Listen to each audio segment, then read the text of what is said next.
Hi, my name is Brennan, and today I'm going to be discussing the question, as a nation, what can the United States learn from how it dealt with the refugee crisis during the Holocaust, and how can Americans apply those lessons to future global refugee crises? So let's get started.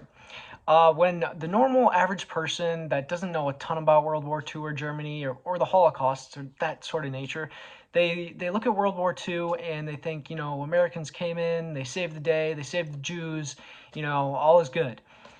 That's true to an extent, but if you really look at it, America's main goal was not to save the Jews. It was just to win the war and defeat Nazism. Their main focus was not saving those individuals. So one thing that we could have done better was opened up our borders, and that we should do in the future if something like this were to happen again. We should open up our borders more. So during the Holocaust, America actually made it very difficult to come over and live here and seek refuge.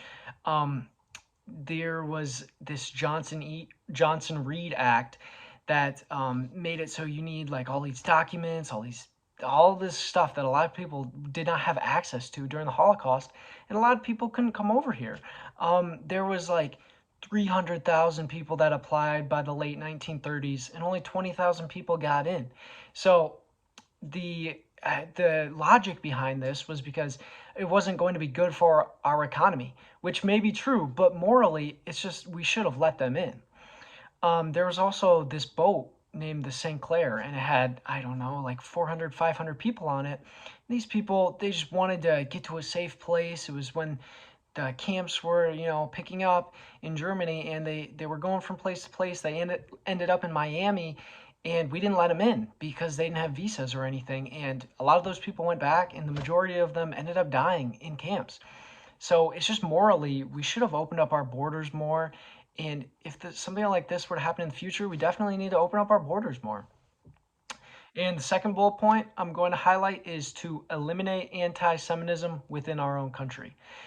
So the United States was not all perfect during this time. We're not the perfect nation. We had Jim Crow laws, which means that like in our society there was racism, and we were not all equal, and it's just we need to eliminate that in our own country if we want to eliminate that in other countries. There was also later in the war we had Japanese internment camps in our own country. Like, we got to make sure our stuff is set. We need to eliminate anti-Semitism in our country, and then we can go out and help other countries. So we need to make sure step one, get it out of our country, and then help other countries. And my third and last bullet point is to not allow so much propaganda to get into the United States.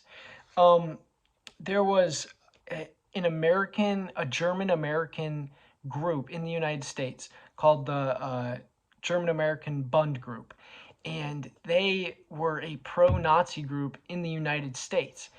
Now, you might not have heard of this, but I was reading an article, and it mentioned that this group, gained some traction. They were setting up camps, and they had the youth involved, and it didn't have a ton of members, but it had around 20,000 members. And there was one march they went on, and there were 20,000 people screaming, yeah, like pro Hitler and screw our president. And that's like, we're in the United States.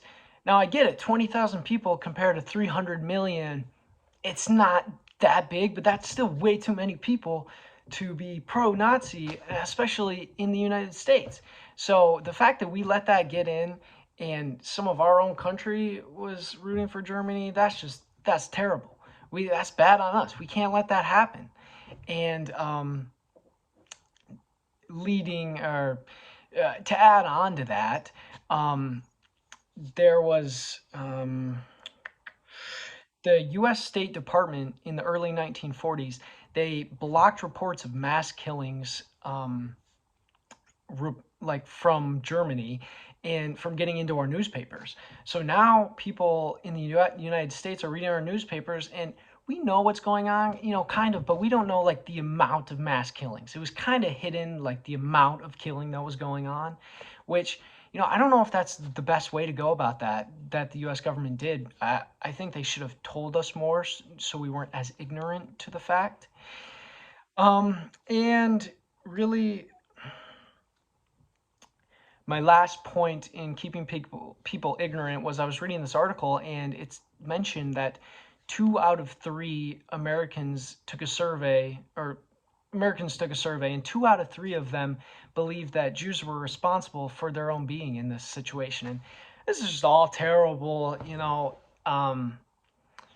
I think that our people in the United States were too ignorant to what was going on. We knew what was happening to an extent. So next time if something like this happens, we need to open up our borders more and make maybe 2 goals: to win the war and to help other people out, and to not allow anti-Semitism in our own country, and to eliminate propaganda and allow our people know fully what is going on so we can help solve the issue.